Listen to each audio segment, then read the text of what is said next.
집에 비 피해는 없습니까? 여기도 생각보다 배수는 잘 되는 것 같아.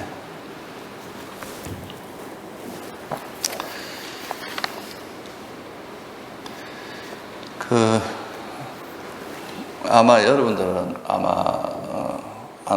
오신 분들이 많을 텐데, 이번 주는 이제 일요일 날 불교대학 졸업생들이 오셔가지고 일요 법회를 했어요. 그래서 그때 이제 물질에 대한 이해, 그러니까 우리 몸에 대한 이해에 대해서 좀 이야기를 했고, 오늘은 이제 마음에 대한 이해를 좀 간단히 하려고 하는데요. 우리가 보통 이제 수행을 해보면은 수행을 하는데 가장 크게 이제 우리를 방해하는 제일 중요한 요소가 뭐냐 하면 사견입니다. 견해. 이 견해라고 하는 부분이 우리 수행의 전반에 상당히 영향을 미치는데, 근데 이 견해라고 하는 게 또 이제 좀 무서운 게 뭐냐 하면 이거는 표면에 잘 드러나지 않으면서 영향을 미친다는 거예요. 그래서 이걸 이제 잠재성량 뭐 이렇게 이야기하는데, 마음속 깊은 곳에 이제 숨어 있으면서 무의식적으로 이제 우리 어떤 삶에 영향을 주는 그런 겁니다. 그래서 평소에 우리가 항상 몸은 내 것이다, 몸은 나다 이렇게 생각을 안 하지만, 이제 어떤 몸이 아프다거나 누가 나를 건드렸거나 이러면은 본인도 모르게 이제 이 몸에 대해서 반응을 하죠. 누가 내 몸을 건든다, 나를 괴롭힌다, 이렇게 이제 습관적으로 튀어나오는 게 이제 견해라고 하는 건데, 그래서 이제 특히나 이제 이 견해 중에서도 우리 몸과 마음에 대한 이런 견해가 이제 결국은 이게 조금 더 이제 현실적으로 나타나는 게 이제 이기심으로 나타나죠. 나라는 개념이 이제 나라는 견해가 자리 잡고 있으면 내가 남보다가 이제 좀 더 잘나고 싶고 또 더 좋은 걸 가지고 싶고 더 많이 가지고 싶고 이런 게 이제 다 이기심으로 드러나는 건데요. 그래서 이 마음, 이제 우리 나라고 생각할 수 있는 제일 이제 대표적인 후보라고 할까요? 보통 사람들이 이제 나라고 제일 많이 생각하는 그것이 후보가 있는데, 그걸 이제 부처님께서는 이제 5 무더기, 5가지로 설명을 했어요. 그러니까 우리 몸, 그 다음에 느낌과 인식과 형성 무더기, 그러니까 이제 뭐 의도를 이야기하는 거죠. 의도와 더불어서 일어난 선불선 뭐 이런 걸 이야기하는 거고, 그리고 이제 마음, 의식, 이렇게 해서 이제 5가지로 구성을 했는데, 그걸 조금 더 간단하게 이야기하면 몸과 마음이다 이렇게 이제 줄여서 이야기할 수가 있는데, 그래서 보통 사람들은 이제 자기 몸을 나라고 생각하는 경우가 제일 이제 일반적이고, 또 거기서 한 걸음 조금 더 나아가면 우리 마음을 나라고 생각하는 경우가 되게 이제 많습니다. 특히나 이제 몸이라고 하는 부분은 이제 조금 더 좀 더 분명하고, 그래서 이제 사람들이 나가 아니라는 걸 조금 더 쉽게 이해할 수 있는데, 이 마음이라고 하는 부분은 조금 더 미묘하고, 그렇기 때문에 사람들이 이제 이걸 나가 아니다 이렇게 생각하기가 쉽지가 않아서, 보통 이제 특히나 이제 윗바사나 수행을 하면 윗바사나 수행은 한마디로 말해서 이제 몸과 마음을 관찰하는 건데, 이 몸을 관찰할 때도 이 몸이 내 거다 이렇게 생각을 하면 몸에서 일어나는 통증이라든가 이런 여러 가지 아픔이라든가 몸에 병이 들었다거나 이런 것들을 통해서 이 내가 잘못하면 이제 어떻게 될까 두려움이 일어나고, 그걸로 인해서 마음을 굉장히 크게 흔들리게 만드는 이런 쪽으로 반응을 할 수 있습니다. 그래서 이제 이 몸에 대해서, 몸이라는 것이 지난 시간 이제 제가 1호 법회 때 이건 좀 자세히 이야기를 했는데, 몸이라는 것이 내가 아니다 라고 이제 분명하게 이해를 하게 되면, 또는 이제 몸이라는 것이 내가 애착할 만큼 그렇게 가치 있는 물건이 아니다. 비록 여러분들이 한 100년 정도 쓰고 나면 이제 고물이 이제 돼서 이렇게 다시 서서히 이제 죽음을 맞이하게 되면 또 구더기가 끼고 이래서 몸이 다 분해돼서 다시 지수화풍으로 돌아가게 되는 이제 그런 거기 때문에 이 몸에 대해서 너무 애착을 가지는 것이 아니라 이 몸을 건강하게 잘 유지해서 수행하는데 불편함이 없을 정도의 이제 건강을 잘 유지하면 되는 거지. 이 몸을 너무 몸에 치장하는데 많은 시간을 둔다거나 이제 몸을 너무 건강 염려증 같은 것이 있어서 이제 자기 몸에 대해서 너무 안달복달한다거나 이런 것은 이제 좀 피해야 된다. 이런 이야기를 했습니다.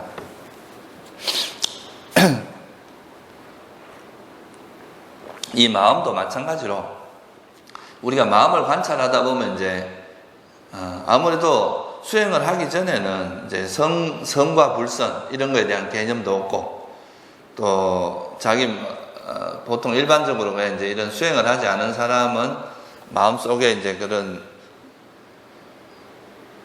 번뇌가 아무래도 많게 되어 있습니다. 근데 이제 이 번뇌가 일어났는데 그 번뇌를 이제 나와 동일시하거나 그걸 그냥 나라고 생각을 해버리면 이걸 보기 싫은 거야. 자기 번뇌를 보는 것을 거부하고 싫어하고 또 이걸 인정하기 싫어하는 그런 식으로 작용을 하기 때문에 우리가 이제 내 몸과 마음을 있는 그대로 보고 이해하는데 상당한 이제 방해를 줍니다.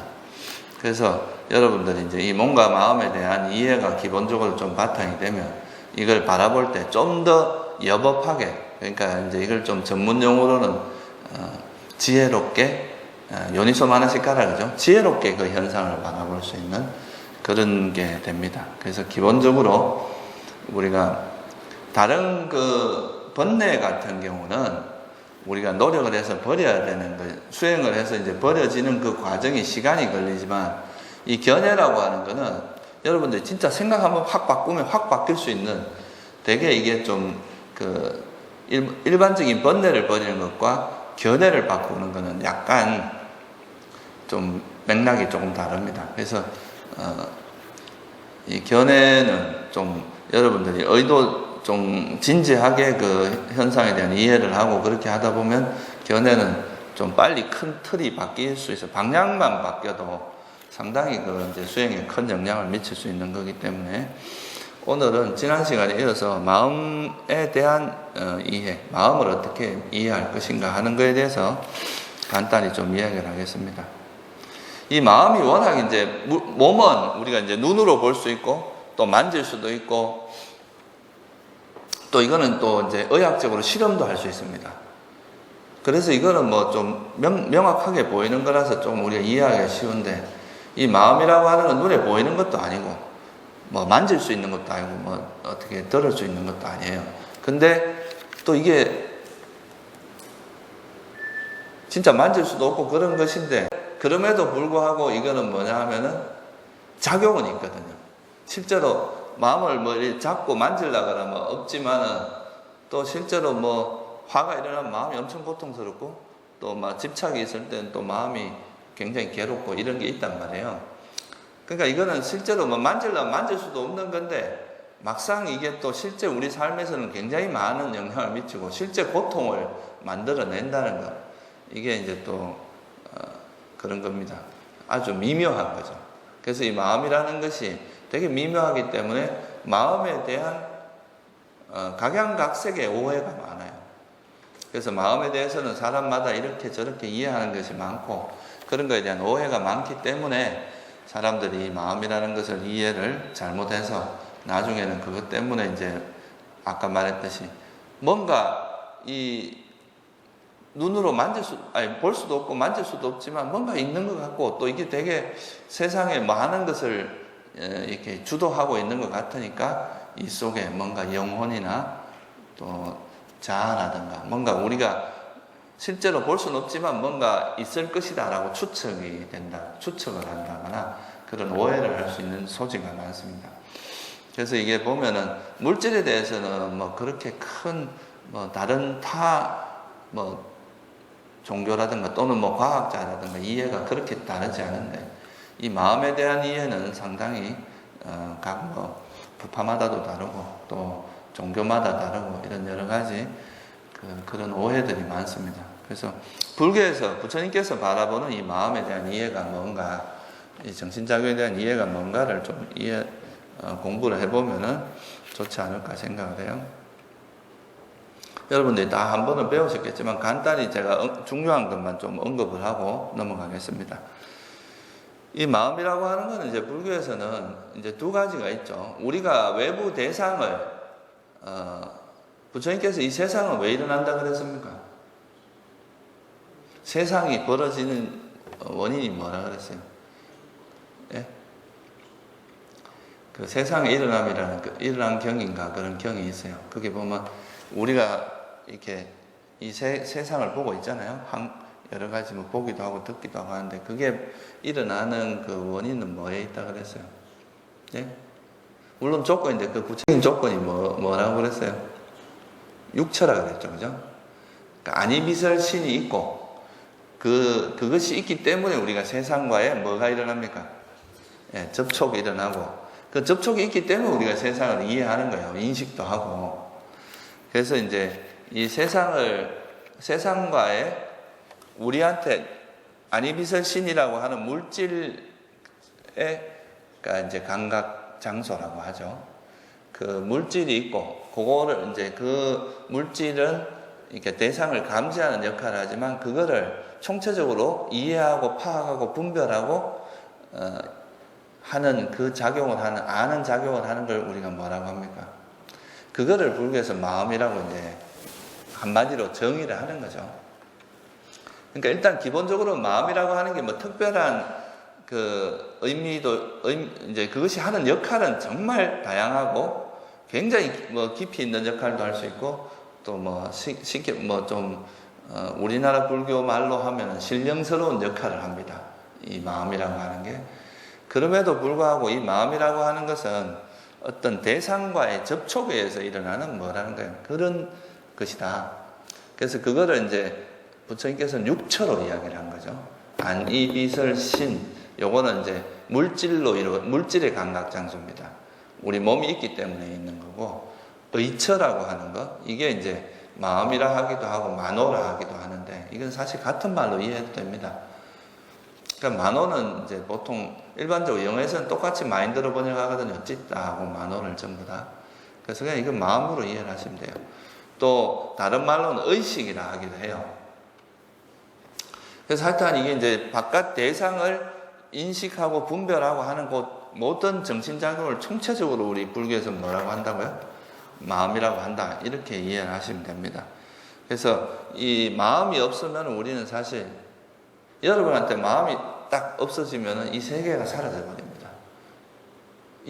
세상이 진짜 사라지는 게 아니라 이 세상에 대한 인식이 없어져 버려요.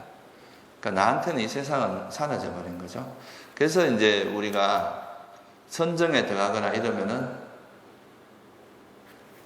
선정의 대상만 알고 있잖아요. 그죠? 그러니까 나머지 세상은 다 사라져요. 시간도 사라지고 공간도 사라집니다. 그래서 그 되게 이제 우리가 의식이라는 게 작동하지 않으면은 사실 세상이 사라지는데 이거에 살아서 그런 상태를 경험할 수 있는 유일한 게 뭡니까? 예? 선정도 마음이 있긴 있거든요. 하나의 대상만 아는 마음이 있는 거지. 그 멸진정이라고 하는 거죠. 그죠? 그래서 이거는 살아서 아예 의식이 끊어지는 상태를 경험하는 건데 이거는 아무나 경험할 수 있는 게 아니고 이제 굉장히 수행 수준이 높아야 됩니다. 그러니까 뭐 무색계 선정까지 다 익혀야 되고 또 그다음 이제 아나함 정도의 수준에 이런 사람만이 가능하기 때문에 좀 어렵긴 합니다. 그래서 어쨌든 이제 우리가 존재가 아주 특별한 경우를 제외하고 마음이 일어나지 않는 경우가 없어요. 마음은 항상 작동을 한다고 봅니다.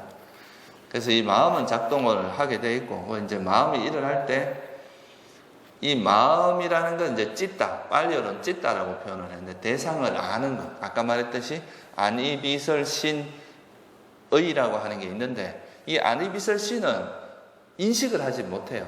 그러니까 이건 그냥 그 어떤 대상을 감지하는 센서 역할만 하는 거죠. 근데 색성향 미촉법이라고 하는 이 6가지 대상을 아는 작용을 하는 건 뭐밖에 없다는 거예요. 이 만호라고 하는 마음의 작용밖에 없다는 겁니다.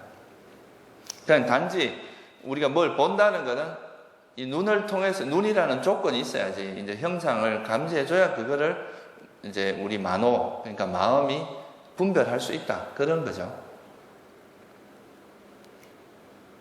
그래서 그거는 이제 매개체 역할만 합니다. 아니비설신이라고 하는 물질은. 그렇지만 실제로 이제 그걸 하는 건 마음이죠. 그래서 이 마음이라고 하는 것에 작용을 할 때 그 마음과 함께 일어나서 마음을 도와주는 작용을 하는 것을 우리가 제타시카라고 이야기합니다. 이 제타시카는 이제 원어를 분석을 해보면 무슨 말이냐면 마음에 속한 것이라는 뜻이에요. 그 원어 뜻 자체가 제토 플러스 이카인데, 제토라는 건 이제 마음이라는 뜻이고, 이카라는 게 뭐뭐에 속았다. 그러니까 영어로는 이제 belonging to mind라고 표현을 해요. 그러니까 마음에 이제 속해 있는 거. 그러니까 무슨 말이냐 하면 이게 이제 우리가 예를 들어서 여기 시계가 있는데 시계를 분별할 때 이 시계를 아는 요 마음 작용에는 사실은 이 대상과 만나는 작용을 하는 거, 그 다음에 이거를 느끼는 작용을 하는 거, 이거에 대해 인식을 하는 거, 이걸 좋다 싫다 이런 다양한 마음들이 같이 포함되어 있는데 그걸 통틀어서 그냥 마음이라고 한다는 거거든요. 그런데 이제 부처님께서는 그걸 조금 더 세분화해서 이 마음이라는 작용도 있지만 그거를 느끼는 작용은 느낌이라고 표현하시고, 인식은 인식이라고 표현을 이제 산냐라는 글로 표현하시고, 또 그거에 이제 집착하고 좋아하고 싫어하고 뭐 이런 거를 탐욕, 성내, 머리썩음, 그 다음에 뭐 지혜, 자비 이런 좀 더 이제 그러니까 우리가 마음을 그 정확하게 이해할 수 있도록 조금 더 세분화해서 설명을 하신 게 이제 그 소위 말하는 마음 부수, 우리가 이제 제타시카라고 하는 거죠. 그래서 부처님께서는 이걸 이제 크게 나누면 수상행식 이렇게 네 가지로 나누었습니다. 이제 식은 마음이고 이제 수상행위 제타시카, 그러니까 마음 부수에 해당하죠.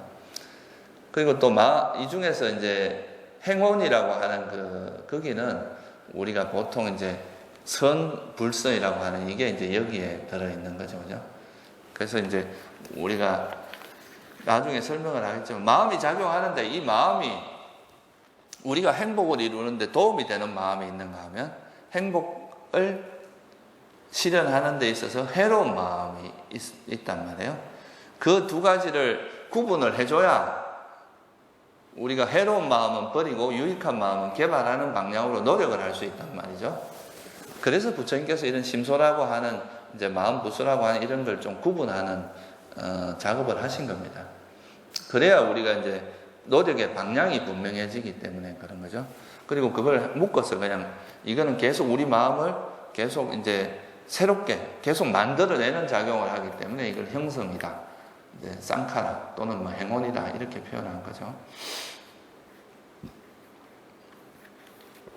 그래서 그 마음과 마음 부수가 있는데 이제 이거를 그냥 일반적으로 말할 때 마음과 마음 부수 이걸 뭐 구태 구분하지 않아도 그냥 마음이라고 하는 그 말 속에 다 포함이 되는 이야기고요. 조금 더 이제 구체화해서 아까 말했듯이 이 마음이 선한 마음이냐 불선한 마음이냐 이런 거를 이제 나눌 때 그걸 나눌 수 있는 기준이 되는 거는 그 행원에, 다시 말해서 그 선한 의도냐 불선한 의도냐 이런 거하고 관계가 있는 거예요. 그래서 행원에서 탐진치와 관련된 거는 탐진치가 결합이 된 마음은 이제 선한 마음이라고 하고, 불탐부진 불치라고는 이 세 가지가 결합된 거를 이제 불선한 마음이다 이렇게 이제 설명을 한 거죠. 그래서 이렇게 해서 이제 마음을 나눌 때 선과 불선 이렇게 나누는 게 이제 되게 중요한 기준점이 됩니다. 그게 우리가 이제 사실 불교에서 다른 종교하고 되게 차별화되는 부분이 이 부분이라고 할 수 있어요. 되게 우리는 너무 익숙해서 이걸 되게 쉽게 생각을 하는데 사실 선과 불선을 이렇게 구분할 수 있는 이것이 사실 이제 수행이 가능하게 한 거거든요. 이 선과 불선에 대한 구분이 없었으면 수행이라는 의미가 별로 명확하지가 않아집니다. 그래서 우리가 불선은 버려야 될 대상, 그리고 선은 개발해야 될 대상, 이거를 명확히 설한 가르침이 집성제하고 도성제거든요. 그래서 우리가 이제 우리 마음에서 버려야 될 법, 버려야 될 것은 무엇이냐, 그걸 이제 불선으로 정리한 거고, 개발해야 될 것은 선으로 정리한 거다, 이렇게 이해할 수 있어요. 그리고 또 그거에 의해서 이제 나타나는 과보는 결과가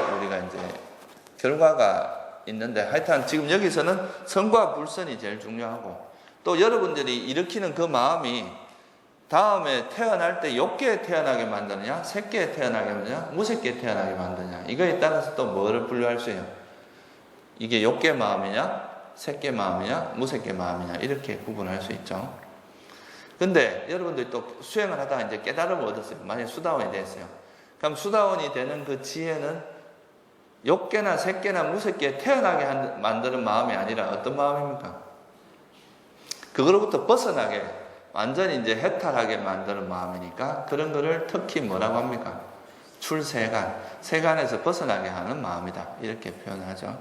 그래서 이제 마음을 크게 나누면 이제 선, 불선, 무기라고 있는데, 이 무기는 선이라고 할 수도 없고, 불선이라고 할 수 없는 그런 마음 상태. 대표적인 게 뭐냐 하면은 아라한의 마음입니다.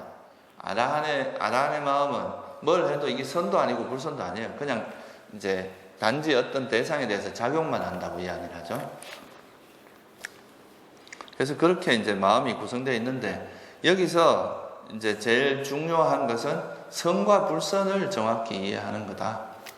여러분들이 마음 속에서 이제 일어나는 그 현상을 관찰했을 때, 이 마음이 선한 마음인지 불선한 마음인지를 명확히 알아야, 그걸 이제 관찰할 수 있으면, 그걸 알아챌 수 있으면, 이제 불선은 버리는 방법을 개발해야 되고, 이제 선은 어떻게 하면 개발할지를 개발하는, 그게 이제 마음에 대한 부처님이 법문하신 내용 중에 제일 기본적인, 그리고 핵심적인 내용입니다.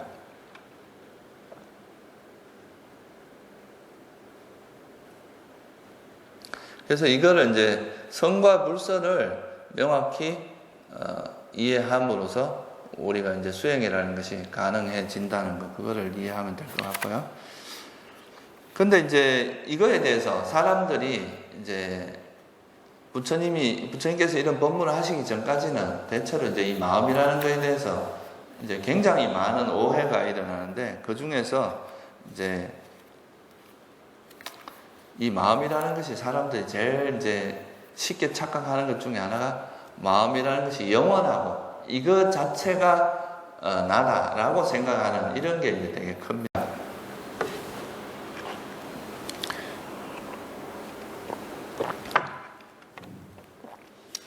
그래서 그 이제 가래멸진의 긴경이라는 경에 보면 이 사띠라는 비구가 이름은 되게 좋은데, 이제 생각하는 거는 완전히 이상한 쪽으로 생각합니다. 그러니까 이 식이 윤회한다, 이렇게 이제 이야기를 한 거죠. 내가 보기에는 이 윤회에서 이제 윤회하는 주체가 식이다, 이렇게 이야기를 한 거예요. 이 식이 주체가 돼서 말도 하고 행동도 하고 이제 다 한다. 그러니까 이제 이 식이라고 하는 것을 어떤 지금 말씀대로 하면은 마음은 어떻게 일어납니까? 부처님께서는 마음이라는 것을 어떻게 일어난다고 말씀하셨어요? 마음이라는 뭔가 실체가 있습니까? 없습니까? 우리 여러분들 이 몸속에 마음이라고 하는 뭐가 들어앉아 있어가지고 이 마음이 뭘 알고 말하고 행동하고 하는 겁니까? 그게 아니죠. 부처님은 어떻게 이해를 하셨어요? 그러니까 내가 어떤 형상을, 여러분들이 지금 제 말을 듣는데 그 말을 이제 귀에 들어오면 그 소리를 듣는 것을 조건으로 인해서 그거에 대해서 이제 분별하는, 이해하고 듣고 이해하는 이런 이제 의식작용이 일어나는 거죠. 그죠? 의식작용이 어디 있다가 짠 하고 그러니까 계속 있으면서 이게 작용하는 게 아니라 어떤 조건이 있을 때 나타났다가 또 듣는 말이 사라지고 제가 이제 손을 이렇게 들면 손을 보는 이 손을 인식하는 마음으로 바뀌어버리잖아요. 그죠? 그러니까 그게 이제 어떤 조건에 의해서 발생한다고 이렇게 본 건데, 이 사람은 뭐로 본 거냐면 이 식이 이어진다. 식이라는 게 항상 있으면서 그게 작동을 하고 이게 계속 이어진다고 이렇게 생각을 한 거죠. 보통 우리나라에서도 이렇게 생각하는 경우가 많습니다. 이제 불자들 중에서도. 아니면 이 마음이 이제 영원할 뿐만 아니라 이 마음이 뭘 한다는 의미가 여기 포함되어 있어요. 주재한다, 이런 말이에요. 그러니까 주체다, 이 말이죠. 마음이 말도 하고, 이 의식이 말도 하고 행동도 하고 우리 모든 걸 주도한다, 이렇게 생각을 한 거예요. 그래서 이제 이거를 부처님께서는 이제 뒤에 가서 나중에 뭐라고 설명하는가 하면, 이제 아까 말씀드렸지, 마음이라고 하는 거는 조건 발생이다. 조건 발생하는 거기 때문에 이거는 그렇게 이해하면 안 된다. 윤회라는 것이 어떤 마음이 이어지는 게 아니라 어떤 업과 가래라고 하는 이 조건이 있으면 발생하고 이런 것이기 때문에, 업과, 만약에 여러분이 가래가 소멸되면 업을 더 이상 짓지 않게 되고, 그러면 다음에 윤회가 일어나지 않게 되죠. 그죠? 그럼 마음은 일어나지 않게 되잖아요. 그럼 마음이 영원한 게 아니라는 거죠. 이제 그런 식으로 설명을 했습니다. 그리고 이제 또 이거를 보통 사람들이 생각할 때 이 마음이라고 하는 걸 좀 실체화하는 경향이 있는데요. 그래서 이제 보통 이것도 수행하면서 많이 이제 드러나는 경향성인데, 이제 이 마음에서 여러분들 예를 들어서 탐욕이 많고 성냄이 막 일어나요. 그러면 나는 뭐라고 생각하냐 하면, 나는 원래 화가 많은 인간이야. 또는 나는 이제 원래 그런 인간이다. 그리고 또 나는 탐욕이 원래 많은 인간이다. 이렇게 생각을 하면서 마치 이 나라는 존재의 모습이 뭐라고 이해를 해요? 고정되어 있고 불변하는 것처럼 이렇게 착각할 수가 있습니다. 나는 원래 그래, 뭐 이렇게 생각한다거나, 나는 원래 못났어, 또는 나는 원래 이제 화가 많은 사람이야, 원래 집착이 많아, 이렇게 이제 이해를 하게 되는데, 이것도 암암리에 뭐가 포함되어 있는 거라고 볼 수 있겠어요? 여러분 마음 상태를 좀 실체화하는 경향이 포함되어 있는 거겠죠? 근데 이 선과 불선이라고 하는 게 그냥 독립적으로 존재하는 겁니까? 맞아요? 선 따로 있고 불선 따로 있고 이런 겁니까? 물론 이제 선은 선이고 불선은 불선한 마음이, 이제 탐욕이 일어나는 것은 불선한 마음이고, 또 우리가 지혜가 일어나는 건 선한 마음인 건 맞는데, 이 두 가지가 무관합니까?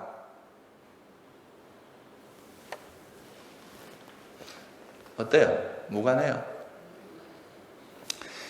그러니까 이제 예를 들어서 사람들이 내가 뭐 이제 탐욕이 많고 성냄이 많다 이러면 그런 내 모습이 있어요. 근데 이것이 어떤 고정된 그 모습으로 있는 게 아니라, 여러분이 옛날엔 탐욕이 많고 성냄이 많은 사람이었는데 수행을 해서 지혜가 개발되다 보면 나중에 어떻게 돼요? 탐욕이 점점 적어지고 성냄도 점점 적어지면서 오히려 되게 자비롭고 집착이 없는 사람의 모습으로 바뀔 수 있잖아요. 그죠? 그러니까 우리한테 있는 그 모습은 과거에 내가 이제 이렇게 살아왔던 그 모습이 고정불변한 게 아니라, 이것도 조건에 의해서 만들어진 거기 때문에 조건이 바뀌면 변할 수 있다는 거예요. 근데 이제 보통 자기 자신에 대한 후회를 많이 하는 사람들은 과거에 있었던 일을 고정된 일로 생각하는 경우가 되게 많거든요. 내가 옛날에 이랬던, 남에게 나쁜 일을 한 게 있었다. 그러면 그게 사실 악행을 한 거고 나쁜 일인 건 맞는데, 그걸로 인해서 그러면 이제 이런 나쁜 일을 했으니까 나는 나중에 큰 가보를 받을 거다. 그래서 이제 그걸로 인한 두려움 때문에 수행도 잘 못하고 이래 될 수도 있는데, 근데 잘 생각을 해보면 과거에 이런 행위가 분명히 한 것은 잘못된 행위가 맞는데, 현재 내가 열심히 수행하고 이렇게 함으로써 어떻게 됩니까? 이 과거에 소위 말하는 업을 지은 것이 현재 내 삶에 의해서 희석화되는 상호작용을 한다 이 말이에요. 소위 말해서 선과 불선이라고 하는 이런 마음도 독립적으로 작용하는 게 아니라 서로 상호작용을 한다는 거예요. 이거를 이해하는 게 되게 중요합니다. 안 그러면은 불교에서 선불선이라고 하는 것을 잘못하면은 이렇게 약간 그러니까 실체화해서 마치 그런 법이 있는데, 나는 옛날에 이런 악행을 했으니까 그로 인해서 이런 지옥에 떨어지는 가보를 받을 거야. 맞습니다. 과거에 지옥에 떨어질 만한 그런 악행을 했다 하더라도 이 생에 여러분들이 정말 수행을 열심히 해서 그걸로 인해서 만약에 이제 예를 들어서 아란이 됐다고 칩시다. 그러면 그 사람은 지옥에 갑니까 안 갑니까? 갈 수가 없게 되는 거예요. 대표적인 경우가 앙굴리말라거든요. 앙굴리말라 같으면 그 생에 살생을 엄청 살생 정도가 아니라 살인을 했습니다. 사람을 999명이나 죽였어요. 근데 그 999명을 죽였지만 아란이 됐기 때문에, 원래 이 사람은 만약에 아란이 안 돼서 무조건 성자가 안 돼서 무조건 지옥에 태어날까 봅니다. 근데 아란이 됐기 때문에 이제 더 이상 지옥에 태어나는 게 아니라 오히려 해탈하게 된, 그렇게 된 거잖아요. 그래서 우리가 이제 불교에서 말하는 불선 이런 것은 기독교나 뭐 다른 종교에서 말하는 원죄 이런 거하고 착각하면 안 됩니다. 이거는 어떤 고정적인 개념이 아니라 과거에 일어났던, 내가 과거에 했던 악행이 있었다 하더라도 그건 현재 선행이 있으면 이건 서로 상호작용을 한다. 선행이 많아질수록 이 악행의 그 힘이 약화돼서 나중에 과보를 맺을 때도 훨씬 적게 맺습니다.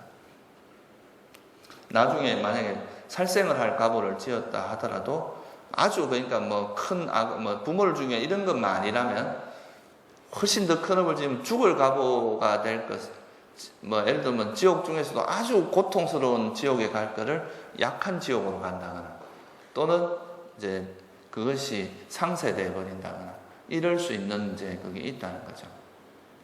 그래서 그거를 이제 이해를 해야 이 선불선이라고 하는 것도 이제 여러분들이 과거에 만약에 악행을 많이 했다면 지금 현재 선행을 많이 함으로써 과거에 지은 그런 불선한 마음들이 이렇게 중화될 수 있다는 것. 이게 이제 불교에서 말하는 것에 대해서 되게 중요한 부분입니다. 그래서 이제 보통 사람들이 마음에 대해서 가질 수 있는 이 사견을 부처님께서는 크게 이제 4가지로 분류를 했어요. 그래서 이제 물질에 대해서, 몸에 대해서 가질 수 있는 사견 4가지, 느낌 이래가지고 5가지가 4가지씩 있으니까 이제 20가지 사견, 특히 이제 나라고 생각할 수 있는 견해를 했는데, 그 중에서 이제 마음이라고 하는 걸 가지고 이제 이야기하는 게 제일 대표적인 견해가 마음 자체를 나라고 생각할 수도 있겠죠. 이 마음 자체가 나다, 이렇게 생각. 아까 그 사띠비구 같은 경우도 뭐로 이야기한 거예요? 이 마음 자체가 곧 나고 이게 윤회한다, 이렇게 본 거죠.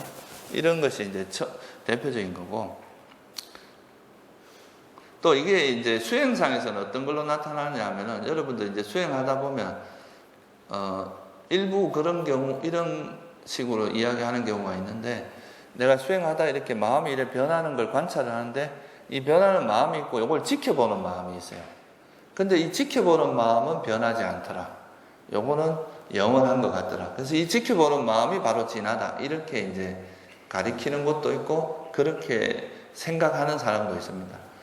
이거는 이 지켜보는 마음도 역시 뭡니까? 실제로 이것도 우리가 뭔가 인식작용을 하는 건 다 뭐에서 일어난다 그랬어요, 부처님께서? 육처와의 접촉에서 일어납니다.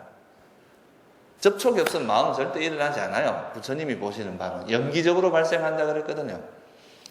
그러니까 이 지켜보는 마음도 이 마음을 대상으로 해서 일어난 마음이죠, 그죠? 이 마음이라고 하는 것은 되게 독특한 능력이 있어요. 자기 자신을 대상화할 수 있다는 거예요. 자기 자신이라 그런데, 앞에 일어난 마음을 앞에 일어났다가 사라진 요 마음도 다른 마음의 대상이 될 수 있다는 거죠. 그래서 이 마음을 관찰하는 이 마음도 역시 조건에서 발생한 마음이라는 거예요. 이것도 이 앞에 일어난 마음이 대상이 되고, 그거와의 접촉에, 우리 그 육처 중에 의처, 그러니까 마음과의 접촉에서 일어나는 마음이 일뿐이지, 이거를 자아라든가 이렇게 생각하면 안 되겠죠, 그죠?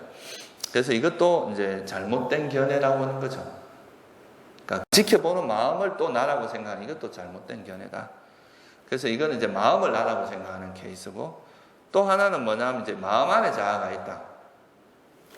그러니까 마음에 있는 번뇌를 자꾸 버리다 보면 그 속에 자아가 나온다, 자아가 드러난다, 이렇게 보는 견해가 있습니다.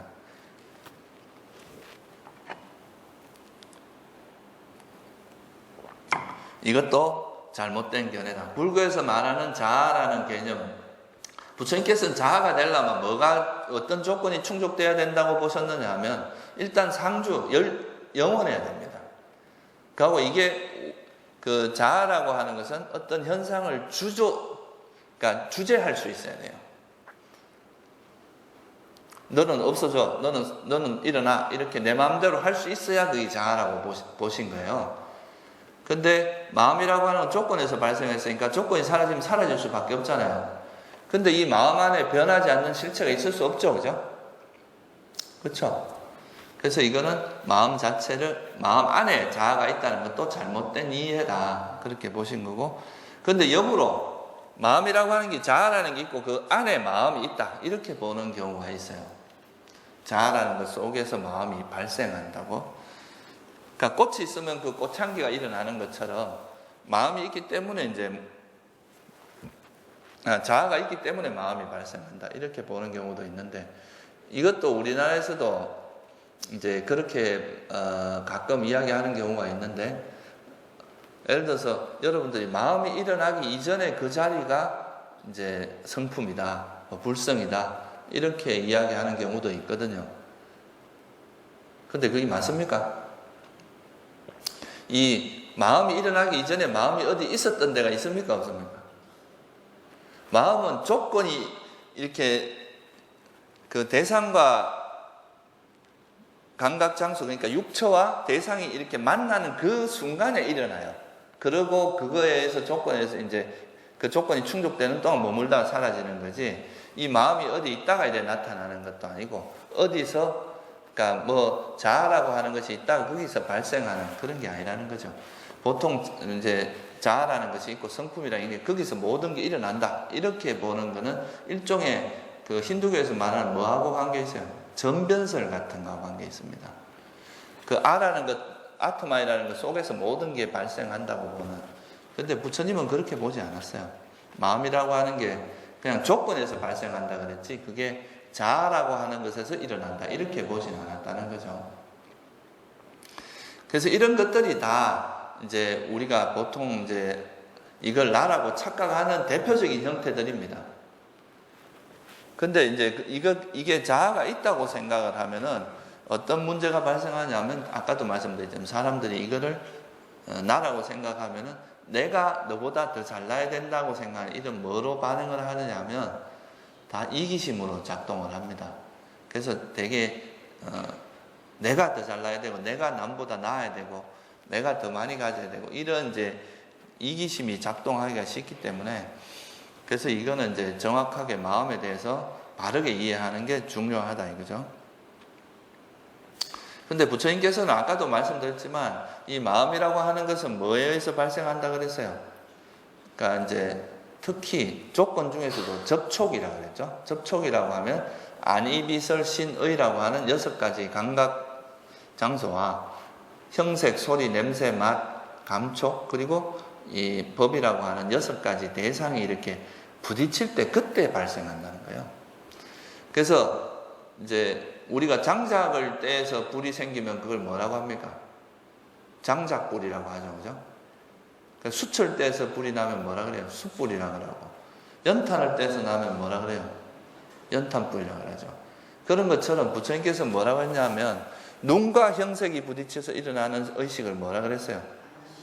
그걸 안식이라고 그래요. 눈의식이라고 그랬고, 귀와 소리가 부딪혀서 나는 것은 귀의식 또는 이식이라고 했습니다.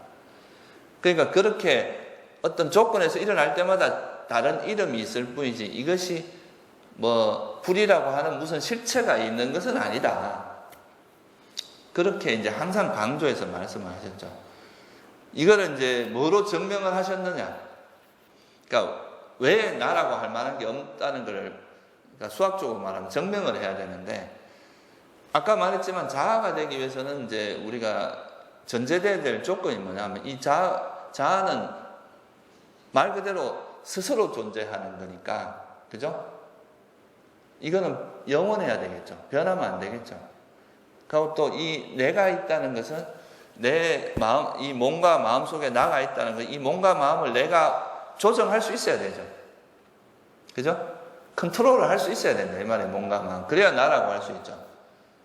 만약 컨트롤이 안 되면 내 것이 아니잖아요. 내 거라는 건 내가 컨트롤할 수 있어야 내 것이라고 할 수 있잖아요. 그래서 그걸 조건으로 그렇게 돼야 나라고 생각을 하신 거예요. 부처님의 인식은. 만약 하나님이 천지를 창조했다 그러면 하나님이 이 세상을 마음대로 조정할 수 있기 때문에 그런 말을 할 수 있어야 되는 거죠. 그죠? 그러니까 그렇다고 생각을 하니까 그런 하나님이 있다고 생각하는 건데 실제로 보면 그렇지 않죠. 조정할 수 있으면은 그냥 뭐 예를 들어서 다 조정할 수 있다면 나쁜 사람은 다 착한 사람이 되라 이러면 다 착한 사람이 돼야 되는데 그렇게 안 된다는 거죠.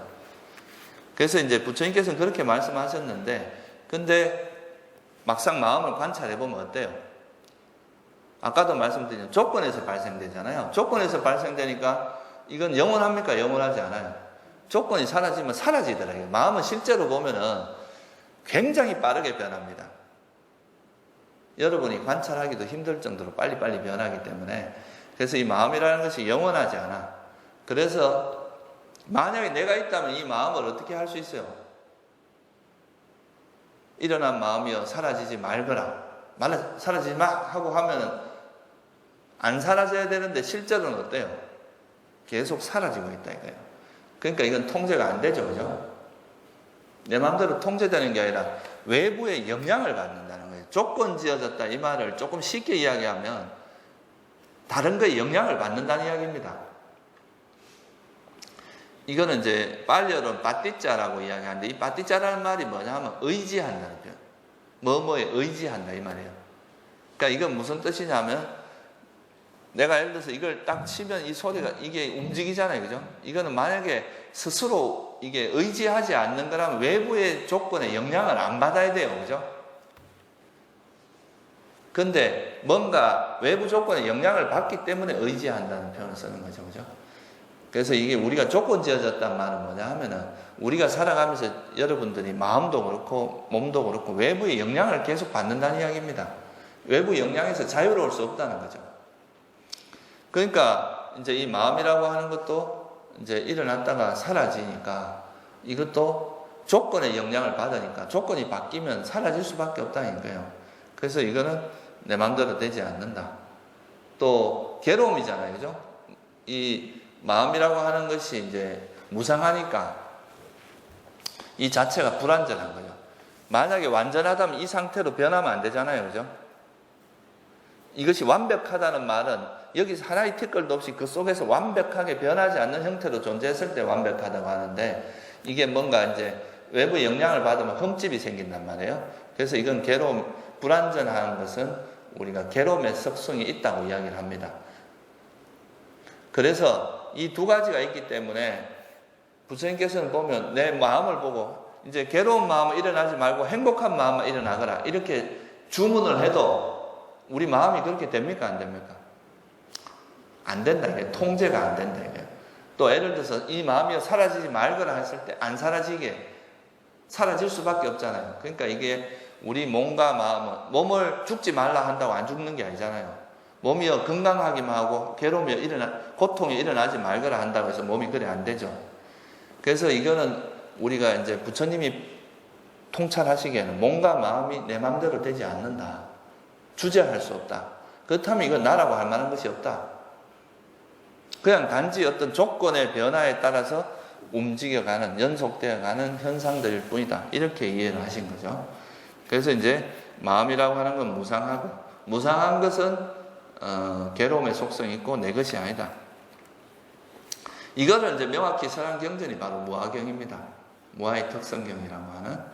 그래서 이제 마음이 그렇기 때문에 이거는 뭘 의미하느냐 하면 우리가 이런 걸 아는 게 어떤 의미가 있느냐. 이게 이제 마음에 대한 견해를 이렇게 가짐으로써 여러분들이 예를 들어서 이제 지금 이제 마음에 대해서도 그렇고 앞에서 몸도 무상하고 괴로움이고 내 것이 아니다 이렇게 이해를 하면은 우리가 이제 몸과 마음에 대해서 대하는 태도가 달라집니다. 어떻게 달라질 수 있어요? 이게 내 것이 아니다고 생각하면은 여기에 과도한 집착을 하지 않겠죠. 이게 내 것이라 생각하고 막 움켜쥐고 안 놓으려고 할 텐데 내 것이 아니라고 생각을 하면 여기에 과도한 집착을 하지 않고 이것은 포기를 해야 될 대상입니다. 예를 들어서 죽을 수밖에 없는데 안 죽겠다고 발버둥치는 것, 죽음을 두려워하고 싫어하고 이런 거는 어리석기 때문에 그런 일이 일어나는 겁니다. 이게 무상할 수밖에 없는 것은 사라지지 않기를 바라는 것 자체가 어리석은 거라는 거죠. 그래서 이런 거는 포기해야 됩니다. 여러분들이 그냥 막 이거는 붙들고 있어봐야 아무 소용이 없어요. 괴롭기만 하지 여러분들 삶에 도움되는 게 없습니다. 그럼 무상한 것은 무상하다고 이해를 해버려야 돼요. 그러니까 그거를 영원하기를 바라는 것 자체가 이제 불가능한 일이라는 거예요. 현실적으로 그렇게 될 수가 없다는 거죠. 그러니까 괴로움의 속성이 있는 것을 행복하기를 바라는 것. 괴로움인 것을 행복이라고 생각하는 이것도 불가능한 거고, 그리고 내 것이 아닌 것을 내 것으로 움켜쥐는 것도 바보 같은 짓이기 때문에 이거는 아예 불가능한 거라고 생각하고 포기를 해야 될 대상입니다. 이런 거는 검어질수록 여러분 고통만 늘어나지 아무 이득이 없어요. 그래서 이거는 이제 과감하게 포기를 해야 될 것이죠. 그러니까 무슨 말이냐면 무상할 수밖에 없는 것을 영원하기를 붙드는 것도 이제 괴로움이고, 괴로움인 것을 이것을 이제 괴로움일 수밖에 없는 것에서 행복을 찾으려고 하는 것도 어리석음이다 이거예요. 내 것이 아닌 것을 내 것이라고 움켜쥐는 것도 바보짓이다. 그러면 내 몸과 마음이 영원하지도 않고 괴로움 덩어리고, 그리고 내 것이라고 할 만한 것도 없는데, 그러면 우리는 뭐 하고 살 거냐? 그럼 그냥 이렇게 포기하고 살 거냐? 이게 이제 이런 거를 잘못 이해하면 허무주의로 빠질 수가 있어요. 인생이라는 게 허무하고 아무것도 아니고 뭐 이래 되는데, 근데 제가 앞에서도 말씀드렸지만 이 몸과 마음은 실체는 없지만 뭐가 있다 그랬어요? 작용은 있습니다. 여러분이 아무리 뭐 이건 무상하고 뭐 이건 내 것도 아니고 이렇게 뭐 푹 퍼지고 있으면, 그러면 그런 괴로움이나 나타남에 빠졌으면 번뇌는 죽을 듯이 하게 돼. 이 번뇌로 인한 그 괴로움은 발생을 하게 돼 있다는 거죠. 그래서 이제 우리가 이건 무상하고 이 몸이라는 게 무상하고 내 마음대로 안 되지만 그래도 그러면 우리가 뭐 할 수 있는 일은 뭐냐? 그거에 대해서 명확히 밝힌 거. 이것이 내 마음대로 될 수 없다는 거, 이걸 밝힌 게 바로 뭐냐 하면 고성제입니다. 여러분들 이 존재 자체는 타고나면서부터 죽을 수밖에 없고, 또 이 존재하면서 완전한 행복을 실현하는 건 불가능하고, 또 그렇기 때문에 이 존재 속에 나라고 할 만한 건 없다. 이거를 명확히 밝힌 게 고성제인데, 그러면 우리가 뭘 하고 살 거냐? 그러면 이제 태어남으로부터 벗어나야 우리가 이제 완전한 행복을 실현할 수 있는데, 그러려면 뭘 해야 되느냐? 계속 태어나게 만들고 괴로움을 일어나게 만드는 그 불선한 마음은 어떻게 해야 돼요? 이거는 버려야 될 대상이다.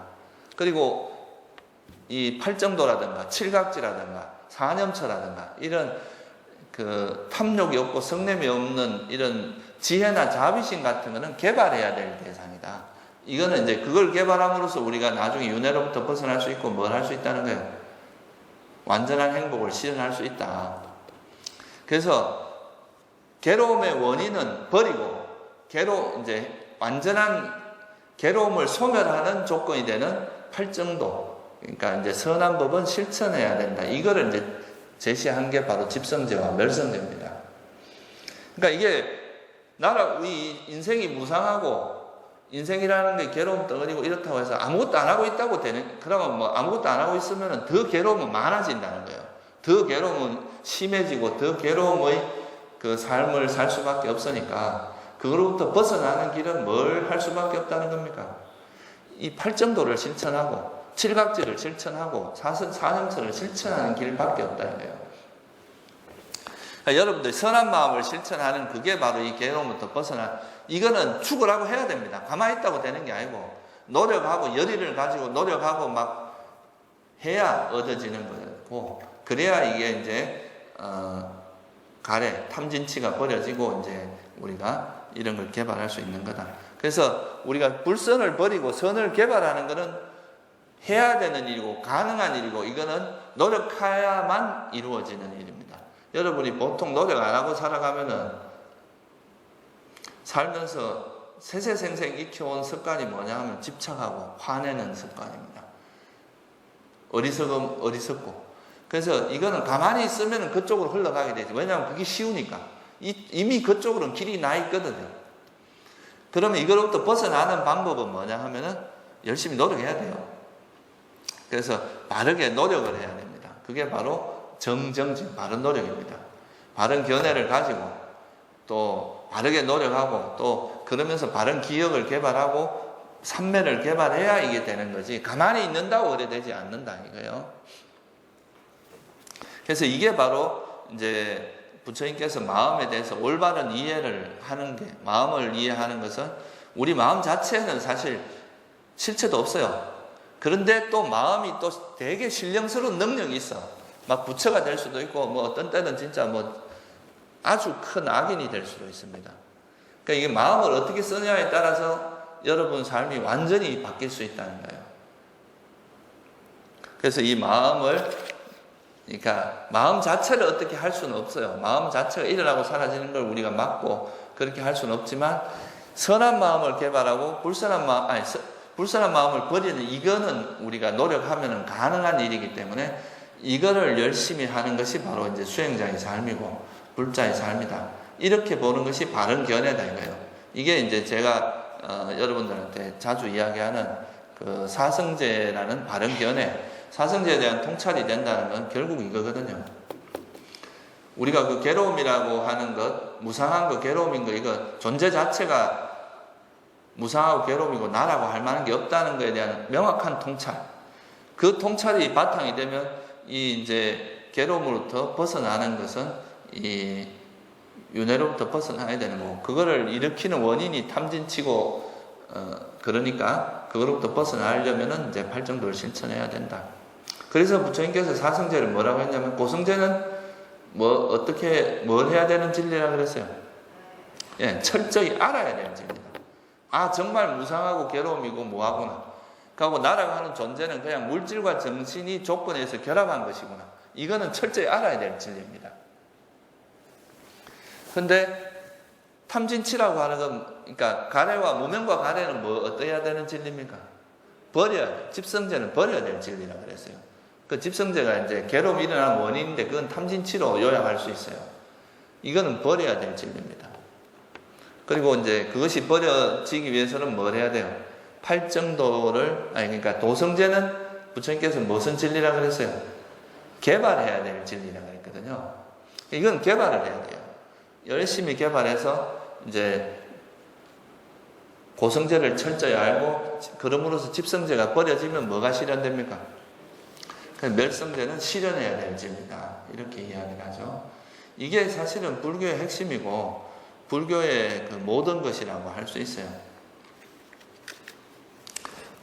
그래서 여러분들이 이제 실제로 이제 이 부처님 가르침을 접하면서 알아야 될 것은 이제 고성제를 철저히 알아야 되고요.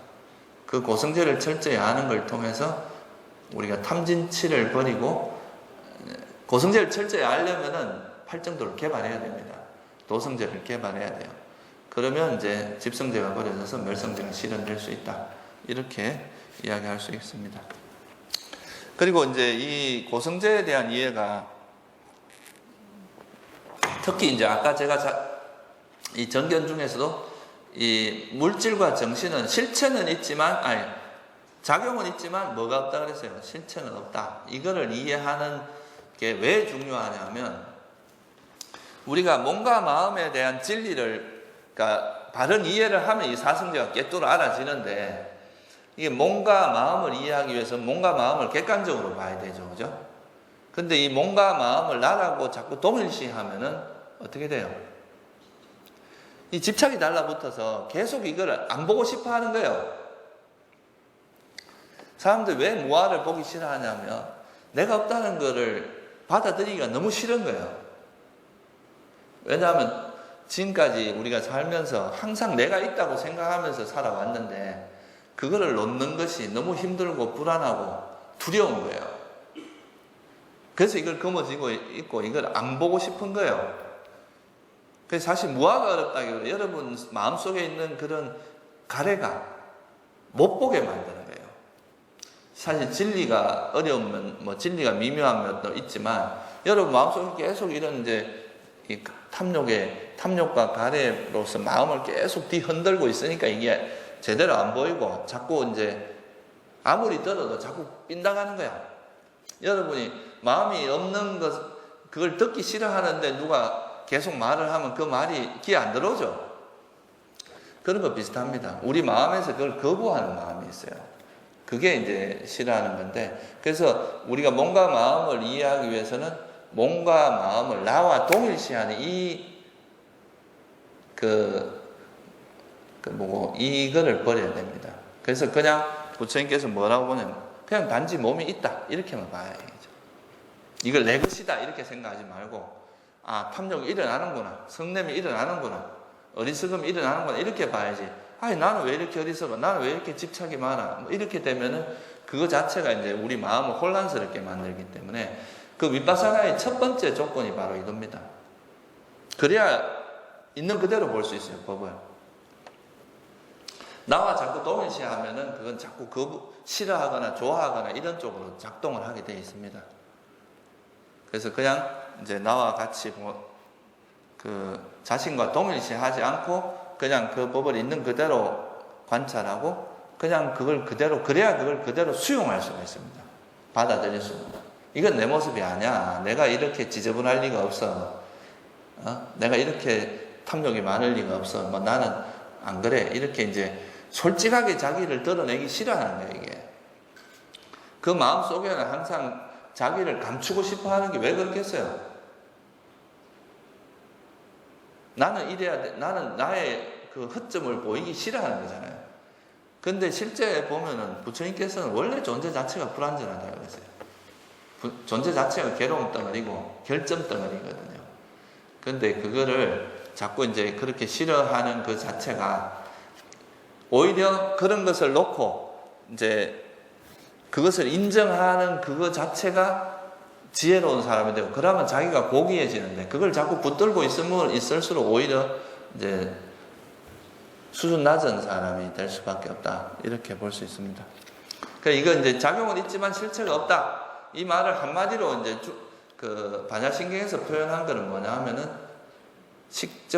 그러니까 색적 시공, 공적 시색이라고 하는 이 말이, 그러니까 색이 있지만 이 자체가 공이라는 거예요. 실체는 없다는 거죠. 실체가 없다고 해서 아무것도 없는 게 아니라 공이지만 색이 있어요. 이 현상이 없는 건 아니야. 작용은 있어요. 그러니까 이제 물질 같은 건 실제 작용이 현상이 있고, 또 마음도 마찬가지죠. 식적 시공이고 공적 시식이에요. 의식이 마음이 작용하지만 이게 실체가 있는 건 아니야. 그렇다고 해서 또 이 마음이 공이라고 해서 아무것도 없는 게 아니라 작용은 있다는 거죠. 그래서 이거를 이해하면은 우리가 이제 마음을 관찰할 때 훨씬 더 객관적으로 좀 그냥 있는 그대로 마음을 관찰할 수 있는 그런 이제 기본 그게 됩니다. 이런 견해로 여러분 이제 견해를 바꾸는 게 되게 중요합니다. 이건 이제 윗바사나 수행을 하는 데 있어서 여러분들이 이제 아주 중요한 하나의 포인트 중에 하나예요, 이게. 그러니까 이 현상 자체를 나와 동일시하지 않는 거죠. 그냥 그 현상으로만 보는 거. 그래야 이게 성장을 합니다. 그냥 나한테 일어나는, 내가 탐욕이 있구나, 성냄이 있구나, 들뜸이 있구나, 후회가 일어나는구나, 이렇게 봐야 이거를 극복하는 지혜가 개발되는데, 나는 왜 이렇게 화가 많지?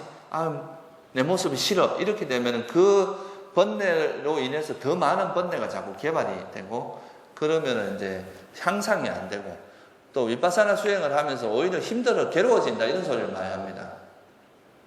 수행 안 할 때는 그래도 괜찮았는데 수행하고 오히려 나는 괴로움이 많아졌다, 이런 이야기. 그거는 뭐냐면 자기 모습에 대한 싫은 마음이 생겨서 그래요. 그래서 그런 식으로 우리 마음을 이해하는 것이 중요하다. 그러니까 그 말을 좀 제일 쉽게 말씀을 드리면 그냥 작용은 있지만 실체는 없는 거다. 그렇다고 실체가 없다고 해서 작용이 없는 것은 아니다. 그거를 이해하시는 게 되게 중요합니다. 오늘은 여기까지만 하겠습니다. 그래서 그걸 좀 잘 이해를 하셔가지고 윗바사나 수행을 하실 때 좀 더 이제 현상을 관찰할 때 조금 더 객관적으로 관찰하는 그런 훈련이 되면 좋을 것 같습니다.